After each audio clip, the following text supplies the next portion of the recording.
Welcome back to Crypto Warehouse. It is the Saturday morning live stream. I am here with Brogan. Hello. And I am Mike. This is an edutainment stream. Nothing we say is financial advice. Coming up today, we're going to be talking about some of the FUD that has been going around for the last few days, especially to do with audits. We're going to look at an article about CZ.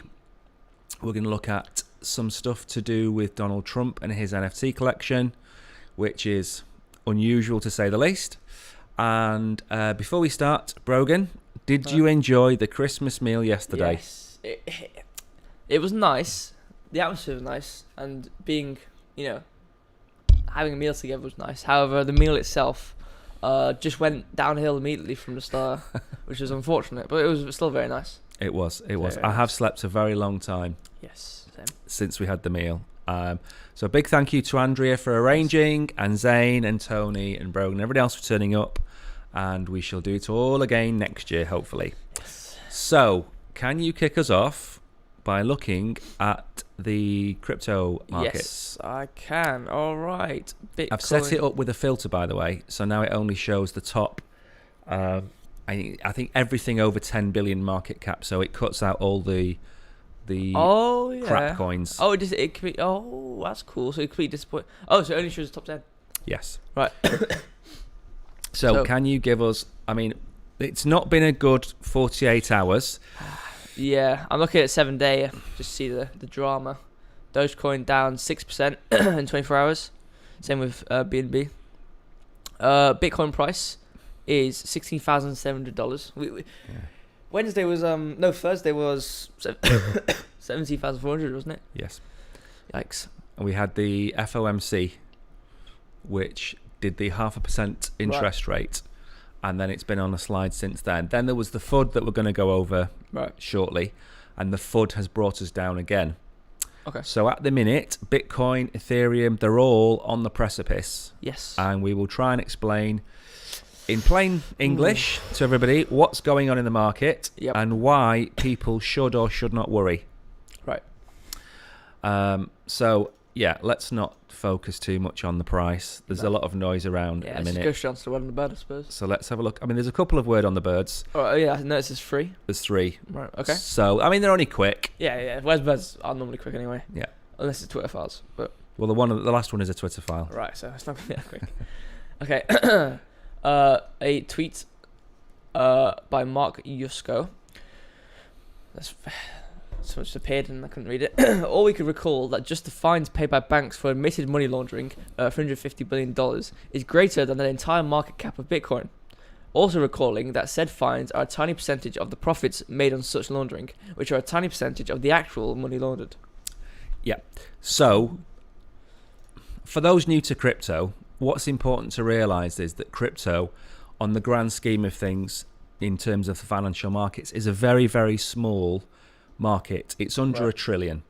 And it's making all the bad press in Europe, in Asia and America, mainly from the politicians who are calling it, it's being used for fraud, it's criminal activities.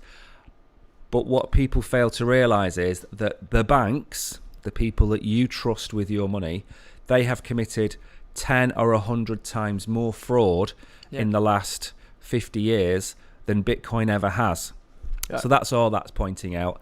They're blowing it out of proportion because they want to regulate it to death rather than regulating it in a sensible manner. But there's 2 things I want to bring up. One, which is quite small, was which is a funny statistic, which you pointed out quite a while ago, which is the percentage of dollars which had traces of cocaine on. What was it, 98% something? Yeah, something like that. 93, 98% of all actual dollars tested had traces of cocaine on them. Yeah. And secondly, they're targeting crypto to be related to crime, even though it's still being obviously crypto. It's it's hard to trace it to link a person to the transaction. Yeah. However, still the transaction is on the blockchain pretty much forever. Bitcoin, especially, and Ethereum, every single transaction is recorded on the blockchain. Yep.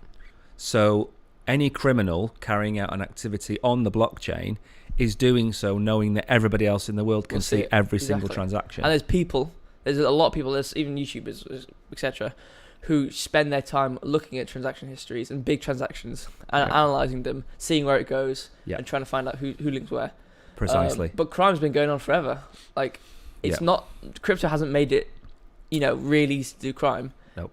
No matter what source of finance you have, crime's still going to happen. It's just they're completely targeting crypto.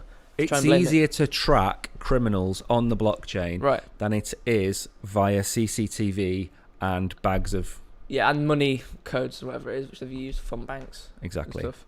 So, okay, what was the next one? The next one is a quote from from the Senate hearing on the FTX collapse. I think there's a clip on this. Is there a clip? Well. Do you want to play the clip? I'm just going to read out the quote and then play them. It's a minute. I don't know if you're going to play the clip, there's no point in reading it out. You just read it out then. Well, if we don't... Okay, fine. Just read it out. Digital assets are not on trial. Fraudulent organisations are on trial. Representative Cynthia Loomis said at the Senate hearing on the FTX collapse. Hearing on the FTX what? Doesn't matter. Whatever. So, the key there, digital assets are not on trial, but fraud of the organisations which deal with digital assets are on trial. And the problem with this hearing is that half the senators are calling Bitcoin fraudulent, and half of them are saying that it's actually Sam Bankman-Fried and FTX who are fraudulent. So if the politicians can't decide who the true criminals are, how is anybody else? Yep. So that was just because there's been a lot of FUD from this hearing about Binance, which we'll get onto. Kevin O'Leary has basically tried to throw them under the bus. That guy. And there's a few senators basically calling Bitcoin magic money. It's trying to dethrone the US dollar, all this nonsense. And I'd like to put that down to ignorance rather than them purposely trying to damage crypto. Right. So that's that one. And then the last one, which, again, we're not going to cover in great detail because it's a tweet. Yeah. This is the next batch of Twitter files. Right. And this is to do with the FBI. Right. So we'll do as usual, where you can either talk over something I've already just said, or, well, basically I'm going to be skimming over, finding any big chunks of tweets. Yep, go for it. And see if anything interesting. So, thread. The Twitter Files Part 6. Twitter, the FBI subsidiary. The Twitter files are revealing more every day. Oh, okay, over. Between January 2020 and November 2022, there were over 150 emails between the FBI and former Twitter Trust and Safety Chief Yuval Roth. Yep. Some mundane. Okay. But a surprisingly high number are requests by the FBI for Twitter to take action on election misinformation, even involving joke tweets from low follower accounts. So the issue here, if you're an American, I'll talk this through. I'll just talk. The issue here is that in America they have something called the First Amendment, which is it's basically the right to free speech.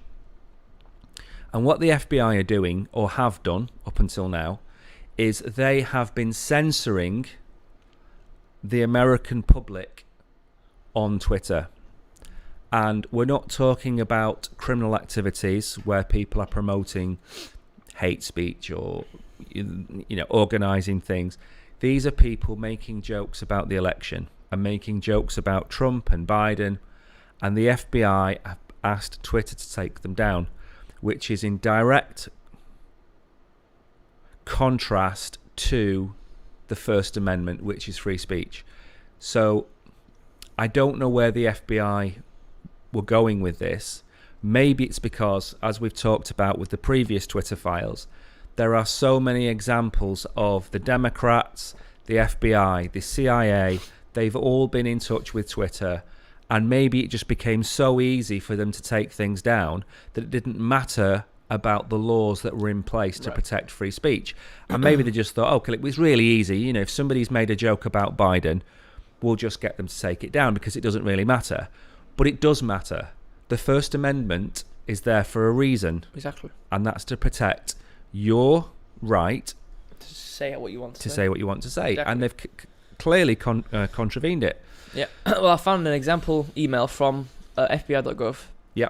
To Twitter, saying, "Hello, Twitter contacts. FBI San Francisco is notifying you on the below accounts of the below accounts, which may potentially constitute violations of Twitter's terms of services. For any action or inaction deemed for any action or inaction deemed appropriate within Twitter policy, and there's full Twitter accounts in the email. It's basically saying get these guys banned. Correct. By the official FBI.gov email address. So all in all, what Elon Musk is doing at the minute is he's cleaning his decks. He's getting rid of all the bad actors, but he's also uncovering all the corruption. I mean, I don't know another word for it. It's corruption. It's the abuse of power that's been going on for at least the last 3 or 4 years, at least the last election, and probably before. Yeah. So anyway, let's move on from that. That's not really crypto-related news. Yeah. Now, this is where I think most of the FUD in the last 48 hours has come from. So a bit of background before you go in the article. When FTX crashed and collapsed, it didn't have the funds on its books to pay its customers back. Right.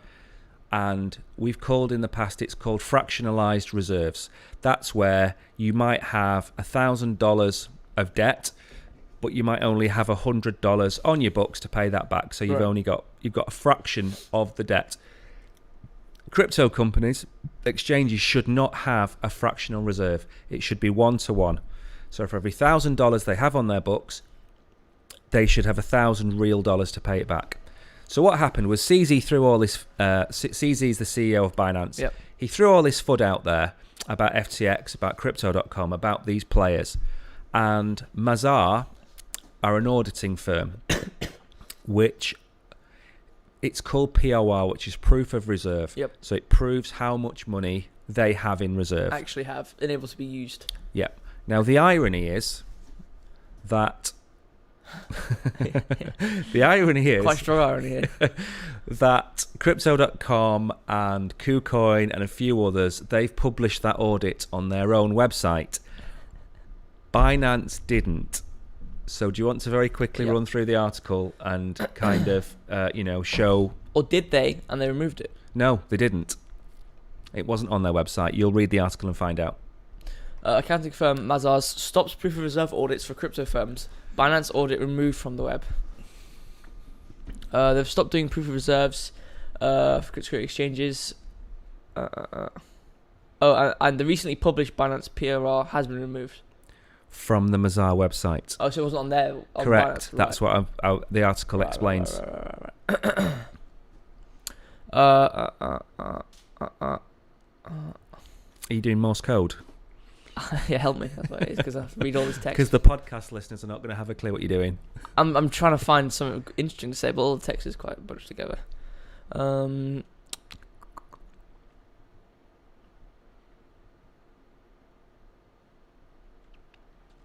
the long and short of it is, all the crypto exchanges use the same company, which is Mazar. And when the proof of audits were released, some of them decided to publish them on their own websites, except for Binance, who linked to the Mazar website and their audit that was hosted on their website. Nobody has given a reason why Mazar has stopped all audits at the same time.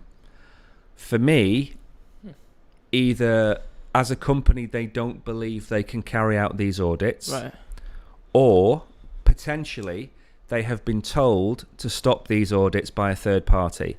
That third party for me could be the US government. Right. It could be anybody. It could be a political push to stop Binance and Crypto.com from showing just how legitimate they are. Right. It could be any of those things. If they can do it to Twitter, they can surely do it to Mazar. Yeah. So I think the FUD that we've had in the last 2 days, and thus the decline, has come from Mazar pulling out, because what they've done is, because they pulled out and didn't give a reason, it's caused uncertainty. And FUD is fear, uncertainty, and doubt. Yeah. Nobody has said that Binance doesn't have reserves.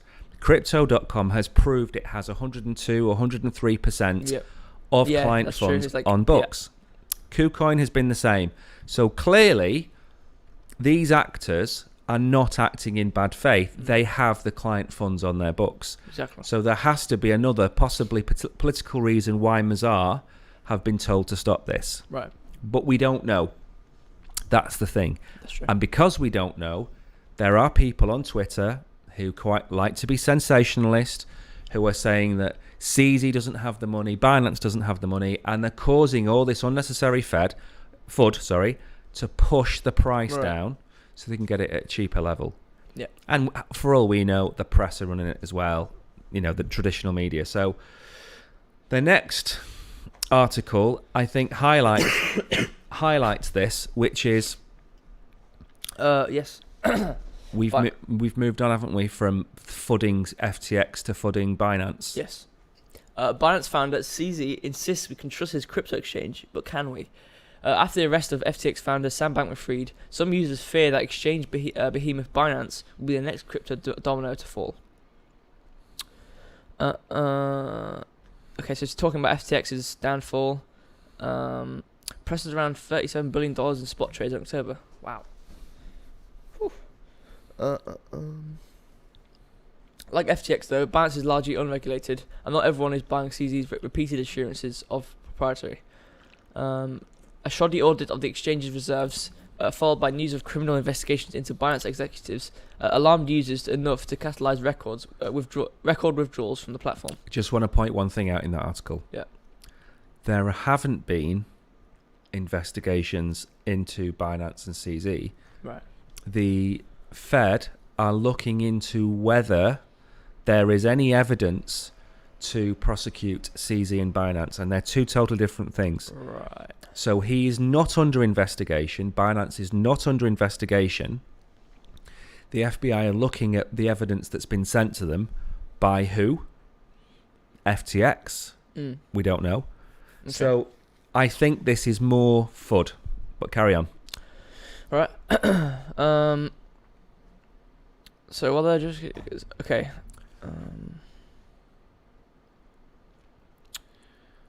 So it's talking about how a lot of companies have a Binance US or like a .US and then a external one from the US which has less regulation, because obviously the easiest way to get around the legislations of the US is to have two companies have the US version following all the guidelines, a bit like what FTX had. Let me ask you a question. How on earth are they supposed to be regulated when there's no regulation? Regulated in the place that there's no regulation. There's no regulation in America. There's no regulation in Europe. There's no regulation in the UK. So it's all well and good people throwing FUD at Binance and Crypto.com. But there's still financial platform. No. Well, then how are they gonna get prosecuted for anything? Binance US covers the entire American arm of Binance, and they've done that for a reason. The same way that FTX US existed. Now, what gives America the right to prosecute Sam Bankman-Fried if not a single American citizen has lost money? That's true. What gives them the right to chase Binance if no American citizen has lost money? So long as the US version or the US arm of the company is working along the guidelines that they've set, they shouldn't be going after him. Precisely. It should be. So, because there's Binance and Binance US, right? So assume the Binance was in US. Where it should be handled is the place where the company resides, right? Which is the Bahamas. Right. So it should be the Bahamas. Which he did. He was arrested. Yeah, but then he got sent to America. Not yet. Or he's getting prosecuted in America. He not yet. We will, won't we? We don't know. No, he is currently on probation or whatever it's called. The Bahamian government have called it something. He's currently there until February. Right. We don't know if he is going to be extradited to America, and we don't know if he's going to be prosecuted in the Bahamas. He has been arrested pending charges. Oh, that's fine. So far, we've seen a lot of, not a lot, but we've seen FTX being. There was that you sent me the video of it. FTX in with the people. I don't know what it was called. I have no idea what it was called, but it was there's a guy who was obviously representing FTX, or was the one who was looking into FTX. Oh, you mean the liquidations Right. guy that was put in as like an acting CEO? Yeah. Yes, he is currently managing the day-to-day operations of FTX, not FTX US, FTX full stop. And he has been asked to go to America and give evidence on how FTX looks as a business. Okay. So that's what he's doing. But the point of the matter is, FTX and Binance and Crypto.com, they wouldn't be in the Bahamas or Singapore or anywhere else if America had rigid regulations. Right. And the reason that these companies are in the Bahamas and Singapore is there's uncertainty about how they would be handled if they were in America. So they go to these offshore companies. And the problem with these offshore countries, the problem with these offshore countries is they've got very small regulators. You know, they might have 5 and 6 man bands in the Bahamas, and they're expected to deal with a $30 billion a year company in FTX or $150 billion a year turnover in Binance, and there's 6 of them. It doesn't work. Plus, if the UK, which is going to bring out crypto regulation, if that comes in first, then some of these players will go to the UK. Binance has already opened up in France. But the issue is, it's all well and good the Americans saying, oh, well, it's an unregulated business, or it's an unregulated stable coin, or an unregulated market. You haven't created the regulations to allow them to operate in your country. So call them criminals, fine, but give them regulations. There's nothing for them to go off to say that they're criminals or not, because there's actually nothing written down which states them as a criminal or not based off rules, because there's no rules. Yeah, exactly. Hardly any rules.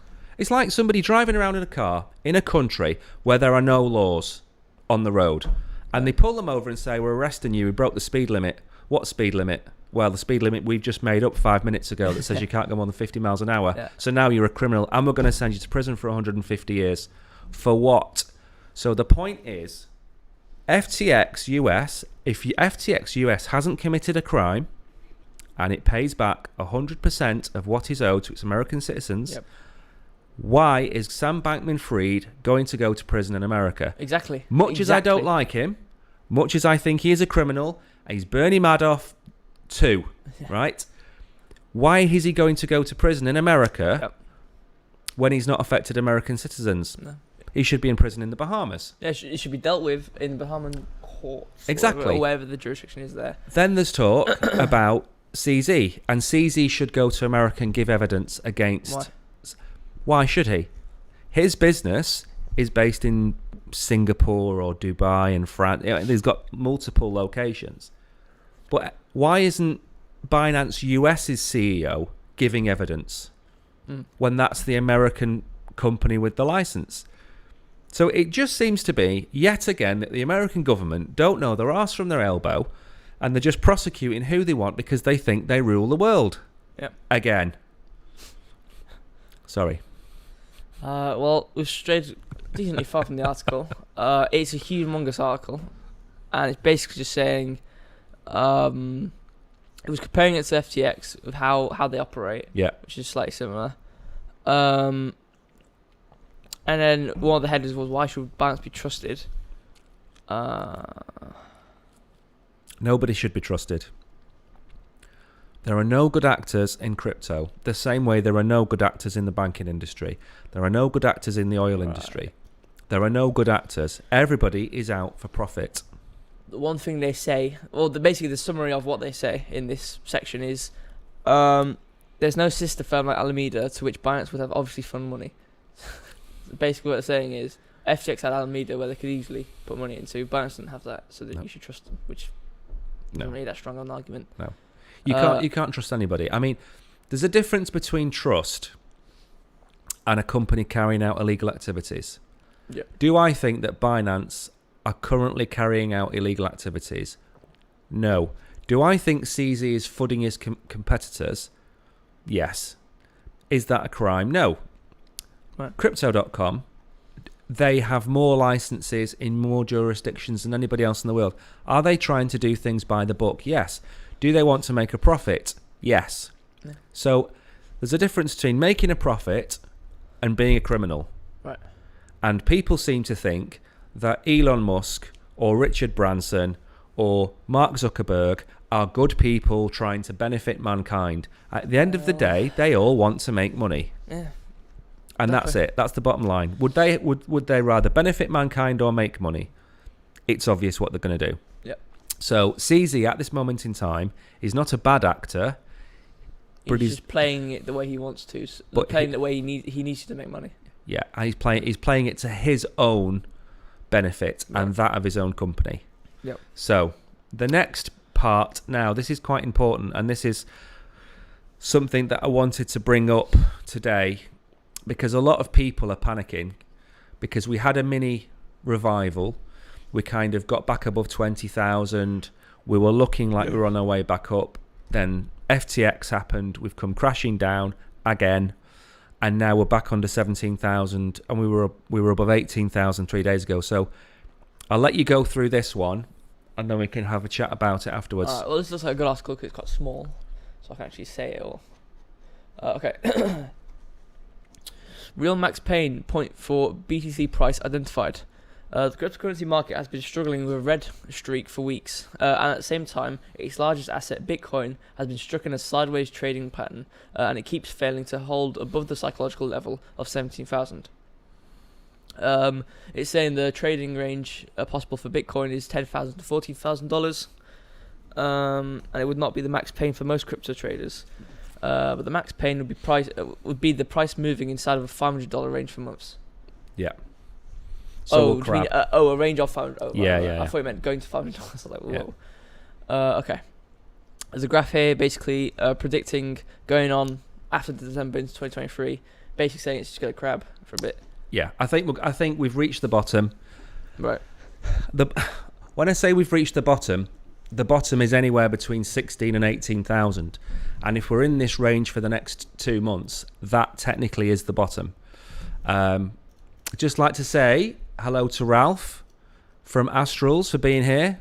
Oh. We love our Astrals. Yes. We love Shaq. We don't love Shaq as much as we love our Astrals. We love Wangman. We love the crowd. We'll have another video before Christmas about Astrals as well. So for me, the bottom is now. Right. And the term max pain is important in crypto. Max pain is when the majority of people give up. Right. So we have now been on the slide from November the 24th, 2021.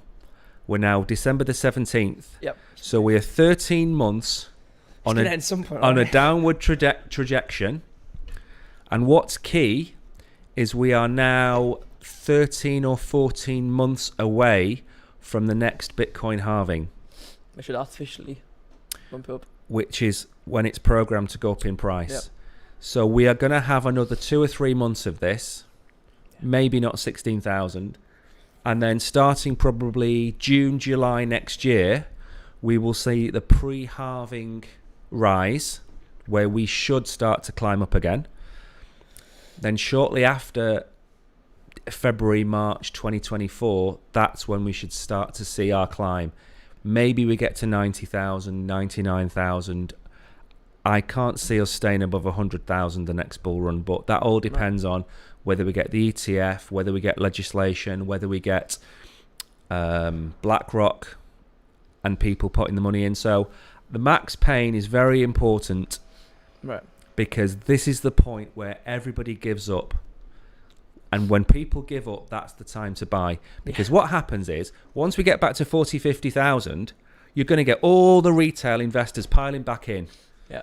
Because Bitcoin has already gone up 100%, and therefore it's going to go up 1,000%. Yeah. And you're going to get people buying at 50, 60, 70, 80, 90,000. That's the problem with people. Exactly. And what you need, it's greed.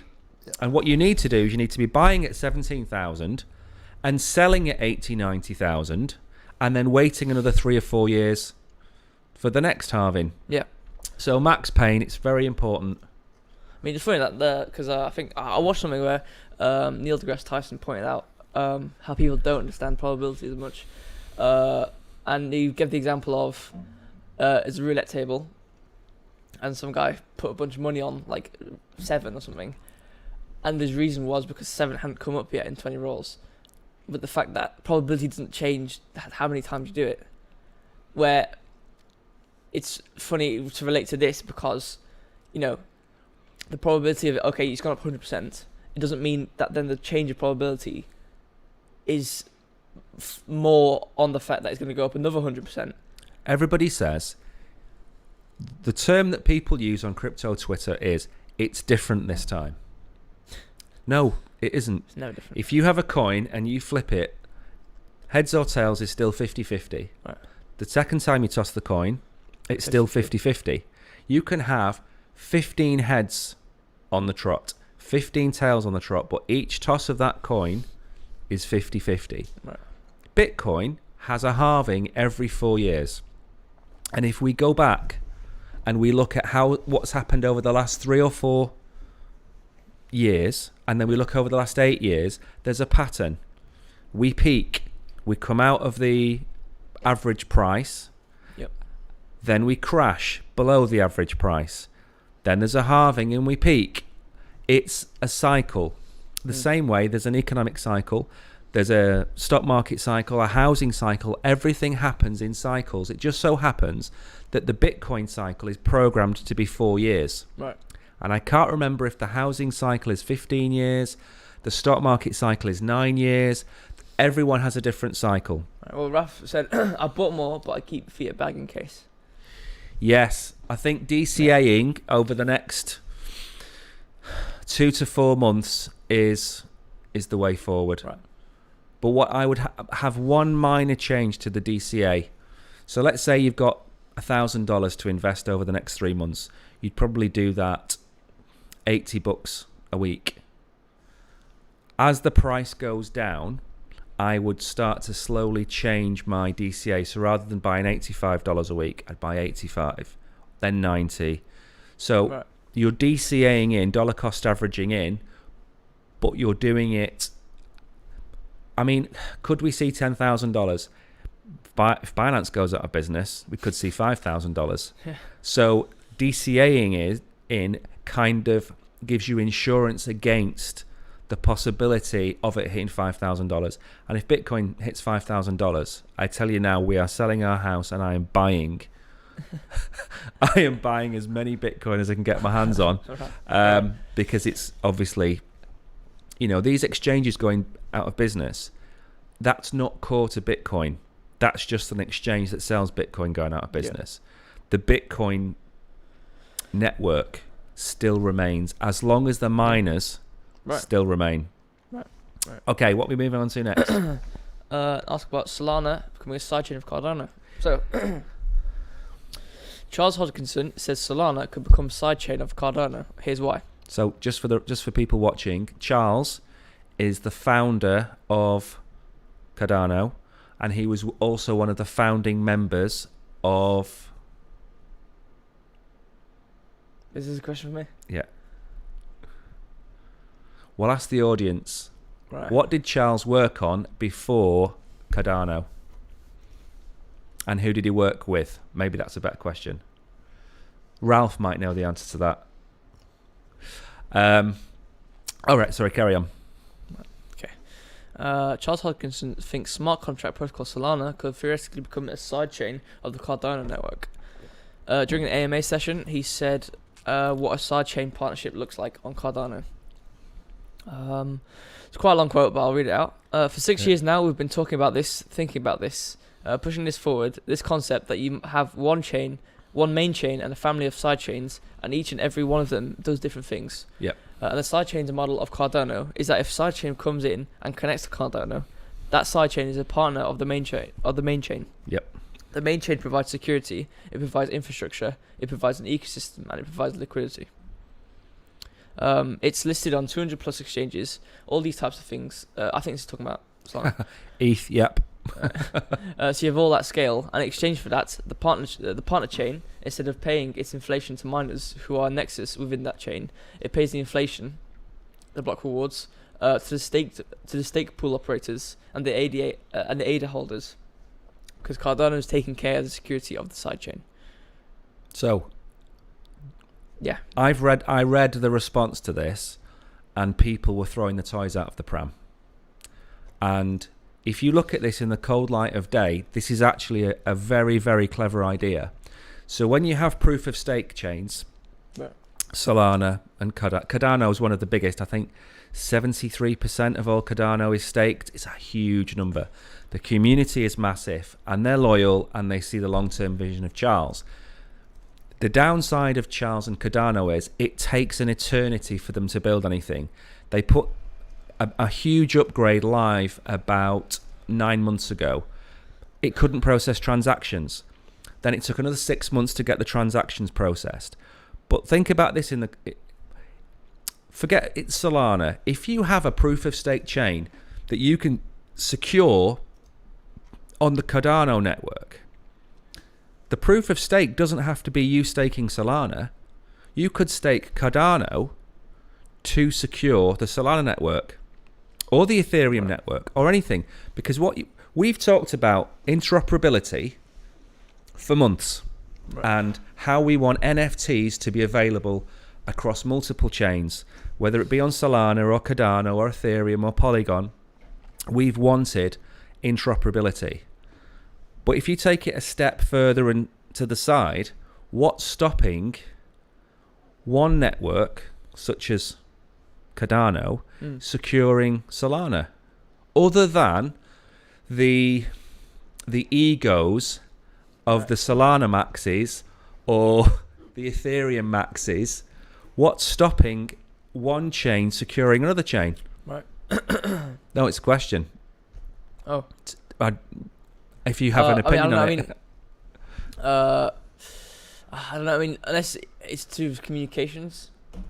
Maybe communication might have an issue. I mean, I suppose data structures of connecting between Solana and Cardano might cause issue. We've talked about this before as well. Yeah. Even with like games or NFT projects, if you don't have a set out structure of your platform or data type, it's not going to be able to connect properly, and you can't exchange things easily unless you get a translator in between. Yeah, which could be a possibility, which could be the fix they need.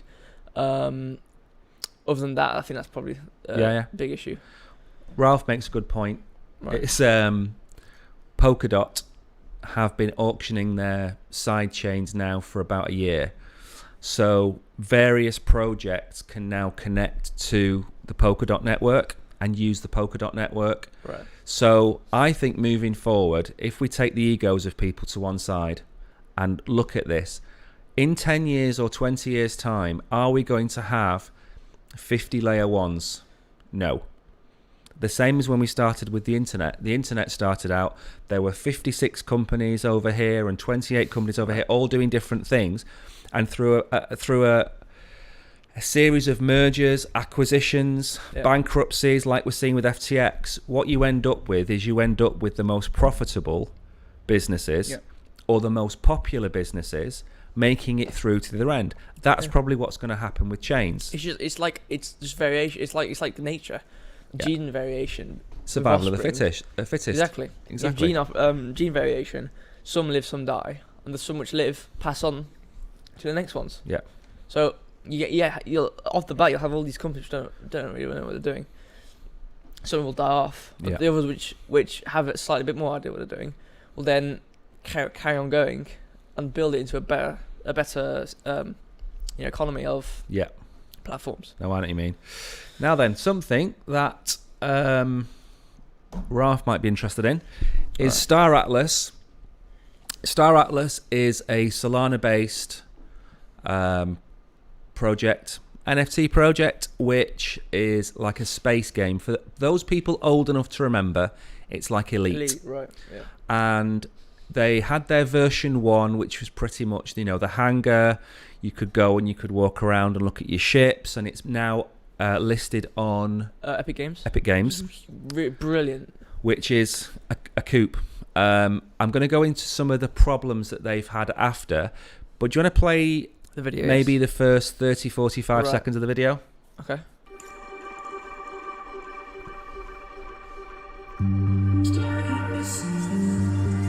You gotta love synth voices, brings back the 80s. Can't beat a bit of erasure. So is this the video of the walkthrough of the... Yeah.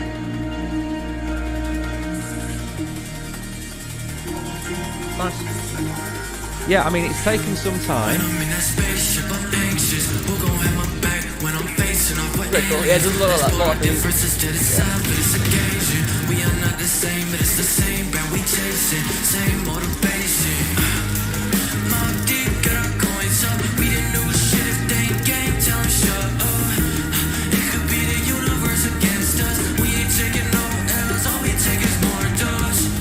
There you go. Well, that's basically it. It's pretty cool though. You can definitely see the advantages of Unreal Engine 5. Yeah. Because it looks very, very nice. Yeah. Now, we're big fans of Astrals. Yep. We're big fans of Star Atlas. Yep. And I'm a personal fan of Art Punks because that is got a very strong community. Love the concept of it. Star Atlas has been through a bit of a rocky couple of months, mainly because they held around about 50% Right. of their development fund on FTX, and it's vanished. So the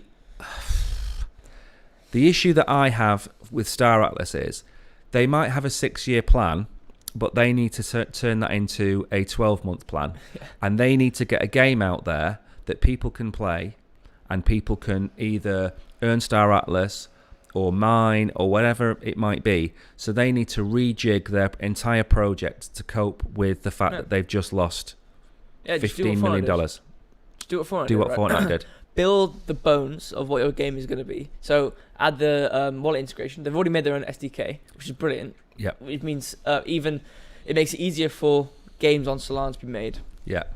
and for the game itself to be made. Yeah. So they need the wallet integration, actual gameplay, multiplayer, decent graphics, which is not that hard to do in Unreal Engine 5, and just put it out there so people can actually use it, and they won't get unhyped about it, because if it goes, okay, well look, we're making this cool thing, you have all these NFTs, give us another 4 years. What about this then? What about if I've got an Astrals, and very similar to like Fortnite. In Fortnite, you have your skins, Right. so you can look like Deadpool or you can look like a Tyrannosaurus Rex. There's another game coming out, isn't there, which is operated by Yuga Labs. Other side. Other side. Yeah. Where they allow other NFT projects to actually go into and play a very Fortnite-y type game. Yeah. Why don't Star Atlas allow other NFT projects on the Solana blockchain to add their characters to the game? So rather, because at the minute you have three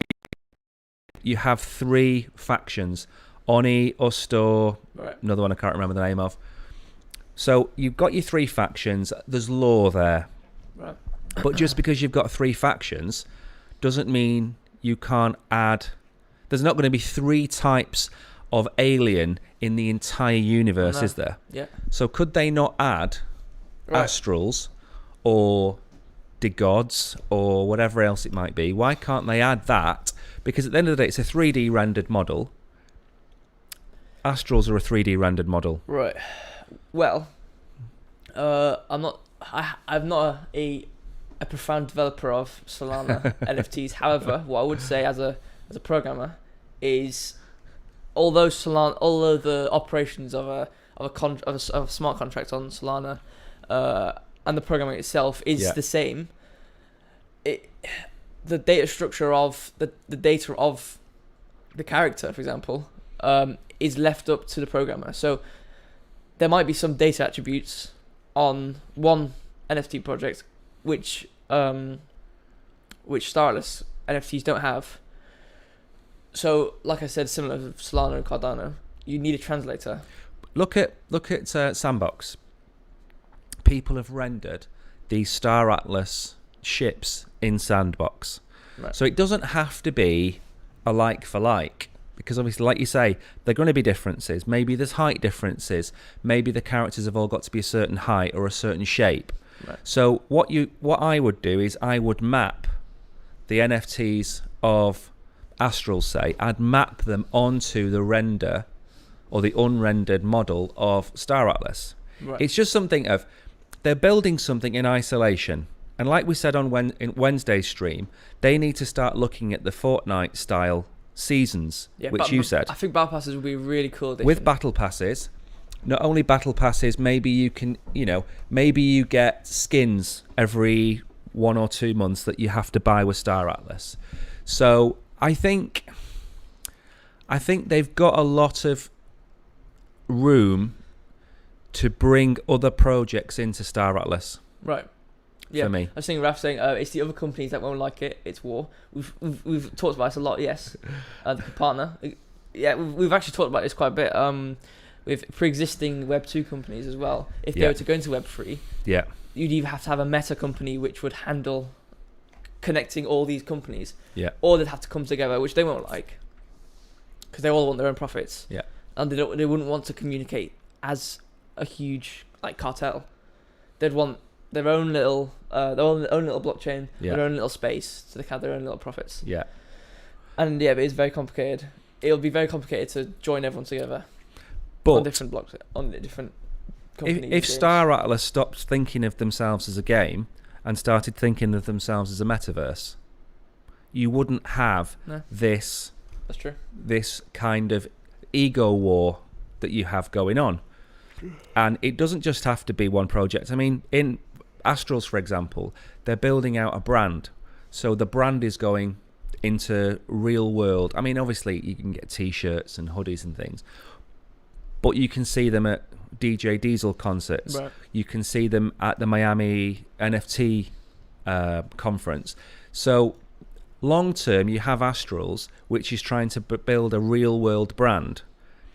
But that's not going to stop Astrals from being available in the metaverse, which is why they're building out the 3D models. Yeah. So Star Atlas has gone to the point of building a space metaverse.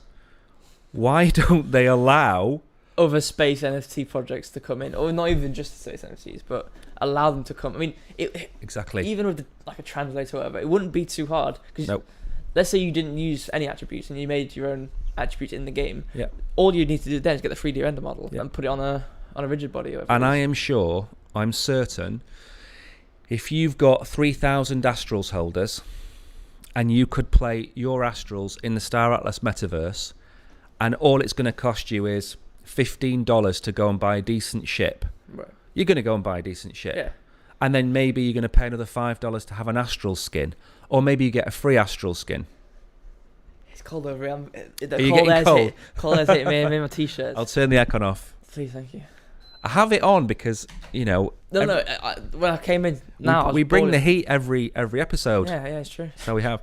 Right then, so we have this. This is something which I'm going to go off on a rant about. All right. So Donald Trump, who has previously said that he's not a fan of crypto, has launched his own NFT collection, which I miscalculated when I worked it out. I think he's got 45,000 NFTs. Oh, I thought it was like 10,000. Yeah. 45,000, and he sold them for $99 each. So I thought it was about 500,000 in revenue. It's actually $4.5 million. And I think I've got a link there to the OpenSea. You do? Yeah, and I've also got a link to the article. Yes. So I'll skim through this if I find anything interesting, and then we'll look at the OpenSea website. Yeah. Donald Trump's digital trading card collection sells out in less than a day. NFTs were priced at $99 each and depict the former US president in guises including superhero, astronaut, and race car driver. Yeah. Despite being wildly mocked online, they sold out in a day, netting over $4.5 million in sales. Yeah. Now, I understand why supporters are going to buy these NFTs. they're like trading cards. I Right. get that. I just didn't realise there's 45,000 Yeah. people. Thought it was a moderate amount of 10%. So what else? Is there anything else in Um, there worth mentioning? Does it mention any utility whatsoever? Oh, here we go. Okay, so people who bought the cards also went into a competition to win prizes, including dinner at Mar-a-Lago. with Mar-a-Lago, that's his resort. Trump. Right. Okay. I don't know if it's golf in with Florida. Huh? I think it's in Florida. It's probably in Florida. Golf with the former president or a Zoom call. It Okay. does, but I think if you bought 45 of them, you actually had, you were actually given an invite to a meal, a banquet Right. with Donald Trump. Okay. So if you're so for $4,500, you can actually go now. So I'm on the actual. So the NFTs have got him dressed as Superman, the Lone I Ranger. click this one. Yeah. I think he's in a boxing. Where is He's it? got boxing gloves on. I mean,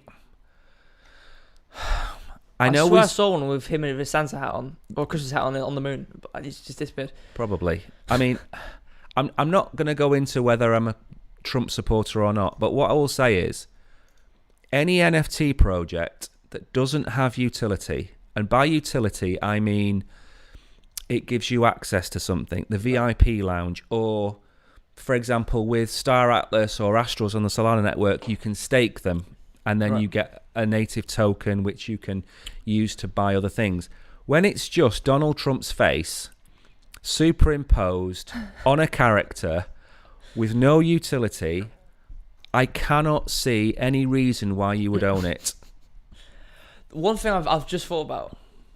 So the only bit of utility there is having a meal, going golf. Yeah. But once it's all been bought out primarily, and it goes to secondary where Yeah. people resell it, are you gonna be able to get the golf? The competitions. You can't. You're not, are you? Well, you'll be time stamped as the owner of that NFT. Yeah, but I'm saying is in when they've already all been sold out. So let's say as a person coming into the project, Yeah. you're not gonna. He's not gonna be playing golf every day with people he's bought NFTs. No, but it depends on when the competition's held.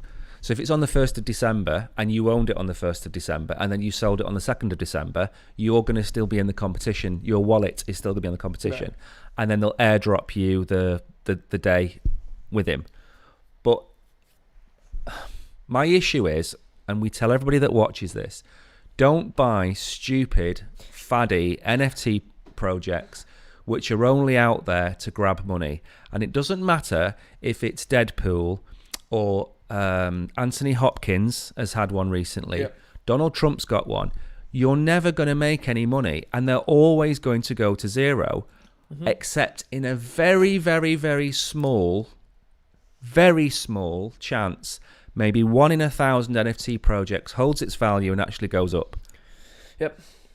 Anything that offers utility, real world utility, whether it be if you hold a certain NFT, you get to go to watch your sports team every year for free, or you get an open day where you can turn up and meet your stars, or access to a VIP club, real actual utility, then yes, I can understand it.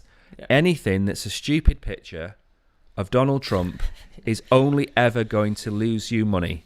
Yep. In my honest opinion, not financial advice, Ralph. Please don't listen to me. He said it could be profitable, but very true. So I would personally not bother. No. So now we have the Q&A, and this Q&A... It's a funny one because there aren't actually any questions. well, there are questions. I've already thought of them. Right. Oh, it's on the spot questions. Yeah, these are on-the-spot questions. Right, so who's going first? Me. I'm going to ask you the questions because I've got. So I'm going first. I've got the. Yeah, you're going to go. You're going to ask the so I'm- questions. So put you on. Okay. This is a very simple question. Good. If you had to build an NFT project from scratch, Yeah. what overriding utility would it need to have, in your opinion, for it to sustain itself in the market? Bear in mind, Solana isn't as swamped with NFT projects. Cardano isn't as swamped with NFT projects as the Ethereum network.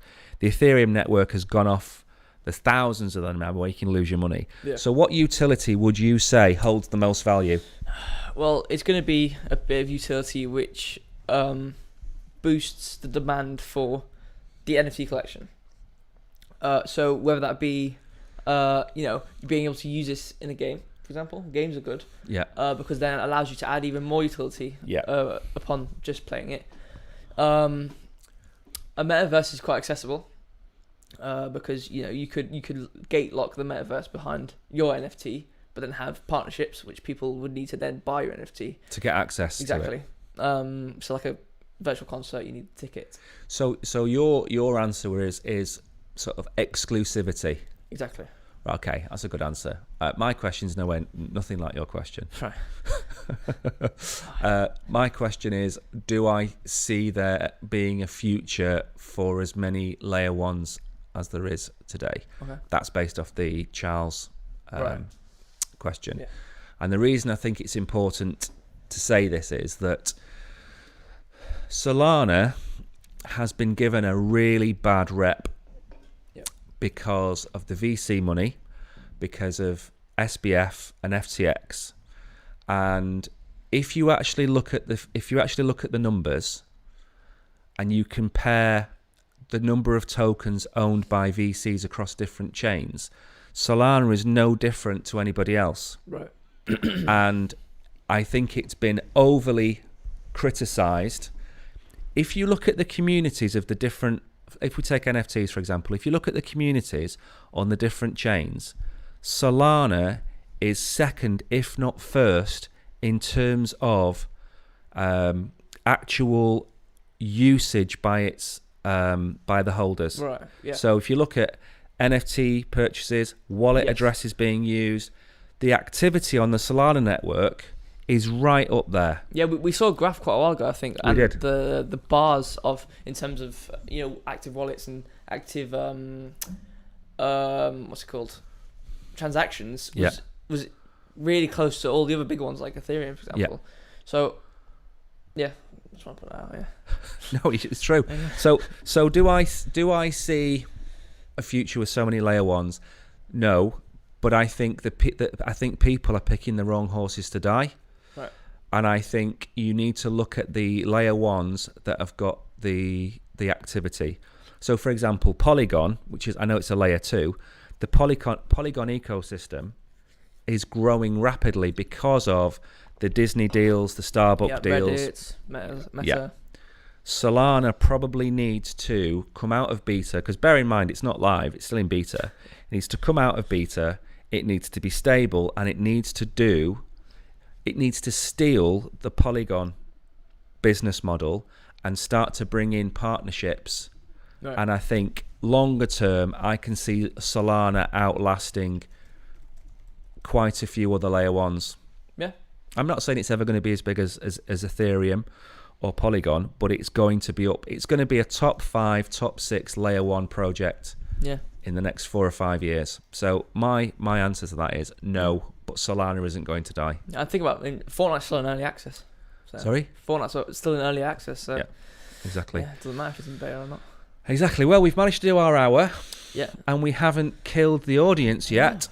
So before we go, we will be back on Wednesday. Yes. At 7 Is p.m. Is Julian going to be back by Wednesday? Julian might be back depending on the weather. He's Right. he's currently looking at snowmen in London. Yes. And fridges. So he might be back. And so after Wednesday, we're going to be changing the stream times because over Christmas, I think Christmas Eve falls on a Saturday, and New Year's Eve falls on a Saturday. So I think we're going to move to Tuesday, Friday. Okay. For a few weeks. But thank you everyone for watching. Please like and subscribe. Yeah, and make sure that the bell's on as well. Always got to say this, the bell is on, so that whenever we go live, schedule something, put video up, you're notified of it. Yeah. And big thank you to Ralph for so many questions. Yes. Keeping the chat alive. Keep the chat alive. And there'll be some videos going up today about Star Atlas as well. Right. Thanks for watching, guys. Thank you. Goodbye. Bye-bye.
bye.